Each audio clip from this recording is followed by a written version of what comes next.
কংগ্রেস সাংসদ ঈশা খানকে ঘিরে গো ব্যাক স্লোগান। বাধ্য হয়ে আশ্রিতদের সাথে না দেখা করেই ফিরতে হলো দক্ষিণ মালদা কেন্দ্রের কংগ্রেস সাংসদ ঈশা খান চৌধুরীকে।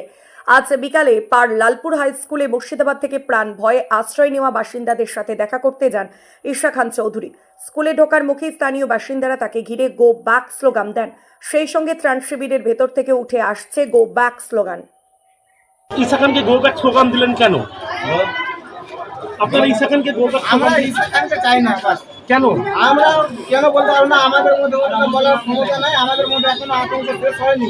আমাদের তো ভাঙারও এবার আমার একদম বৃদ্ধ বাবা মাকে নিয়ে দৌড়ে পালিয়ে আসানো, আমাদের এগুলো আমাদের এখন আতঙ্ক আমাদের ভিতর থেকে শেষ হয়নি। আমরা এর চেয়ে বেশি বলতে পারছি না। আমরা এখন আতঙ্কের মধ্যে আছি। আর আমরা ঈশা খানকেও চাই না, আমরা কোনো টিএমসির নেতা চাই না, আমরা চাই না।